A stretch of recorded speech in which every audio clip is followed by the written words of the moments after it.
Plates are the rigid slabs of rock that comprise the outer surface of the Earth. They're tremendous in size, sometimes encompass an entire continent. Oh no!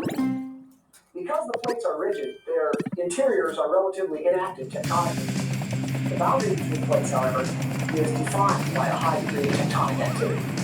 Plate boundaries coincide with narrow zones of earthquakes, volcanoes, rapidly rising mountains, and deep sea trenches.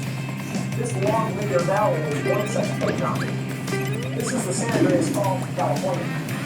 On this side, the North American plate is grinding frequently against the Pacific plate over here. The results of this interaction are sudden and sometimes devastating earthquakes. Over time, this interaction has resulted in a steady uplift of these mountains. Plate boundaries are directly related to geologic deposits, the formation of petroleum and mineral resources, and to the geologic development of the landscape on which we live. So understanding how plates move and interact with their boundaries is not only one of the most interesting, but also one of the most important goals of the current generation of earth science.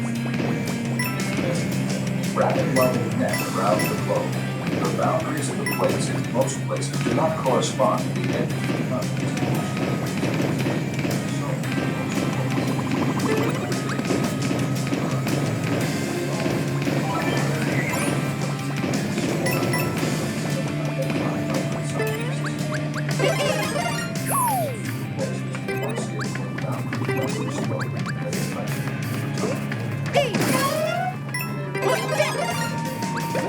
Across Iceland, intentional cracks fall the edges of the landscape.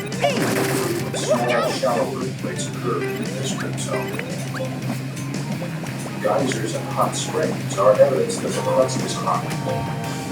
From time to time, great volumes of fluid salty lava and ash spew from fissures and volcanic layers. Here, the crust is being cold as the salty magma fills the fissures. It solidifies, adding to the crust to the edges of the plate. As the older rock is pulled away, magma rises to cool, harden, and form additional crust in its place. This type of development is called a divergent development. Faults separate from one another.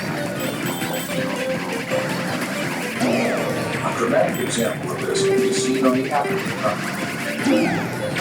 Eastern Africa, a divergent boundary partially splits the landscape.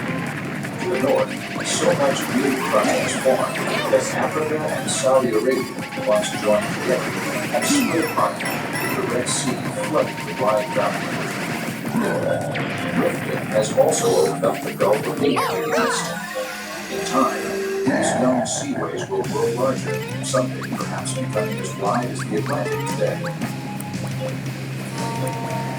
Oceanic crust comprises about 70% of Earth's surface. Most of this crust originated by injection and eruption of magma at divergent boundaries, expressed as mid-ocean ridges capped by rim zones. This process of crustal growth is called the seafloor spread. Earth's volume has remained essentially the same for billions of years. As a result, plates grow larger by seafloor spreading, only if other plates are growing smaller. Plates are reduced in size or destroyed where they converge, creating some of the most dramatic topography anywhere on Earth. An important landform marking the collision between plates is a deep marine trench. Here, one plate slips beneath the other in a process called subduction. Some plates, however, are too buoyant to subduct and simply crumple together. There are three basic types of converging plate boundaries, and this is based on the types of crusts that are involved on both sides of the converging boundary.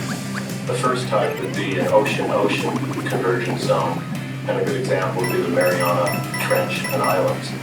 And what we see in this area is that there is a volcanic chain above the convergence zone, and in this case, an ocean-ocean convergence zone. Typically, the lavas that are erupted are a little more basaltic than what you see in a continental area. Now, the second instance would be when an oceanic plate is going down under a continental plate. And the type example of this would be the Andes, South America, where the Pacific plate is going underneath the South American continent. And in this area, above the subduction zone, you have an andesitic and sometimes rhyolitic volcanic chain, which is much more overall granitic composition, which is erupting. And the third example would be a continent-continent convergence zone, or what we call a collision zone. And in this case, what happened is that there used to be an intervening ocean basin, an oceanic plate, being subducted or converging underneath one or both of the continents. And as the oceanic plate disappeared beneath the continent, the two buoyant continents collided, and you get this zone of a mountain range uplifted, like the Himalayas or the Alps. And typically what will happen is that convergence will stop along that zone. In the three types of plate convergence described, oceanic rock always sinks beneath continental rock because oceanic crust is typically denser and heavier than continental crust. Once subduction starts, it may be sustained in part as the weight of the downgoing slab drags the rest of the plate with it. Subduction is also sustained by slow-moving currents of hot mantle rock, which tug against the underside of the plate.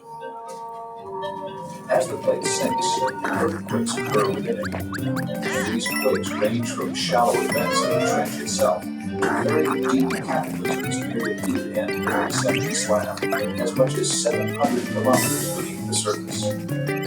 These earthquakes allow seismologists to trace the descent of the subducting plate to the mantle. By diving into the subducting plate creates friction and heat, and the basaltic oceanic crust partially melts under the intense pressure. The molten rock rises, ultimately reacting with overlying rocks to form an andesitic magma, which erupts in curving or rock-shaped chains of volcanoes. The volcanic chain parallels the ocean trench, and at sea forms a string of volcanic islands known as Island Arc System. Where subduction occurs along continental margins, the andesitic volcanic chain is built atop dry land, sometimes towering kilometers above the landscape, rarely very far from the sea. Eruptions are frequently hazardous, unlike those at divergent boundaries, because andesitic magmas are more viscous and gas-rich than basaltic magmas. Earthquakes, too, are more powerful at convergent than at divergent boundaries. Because of greater levels of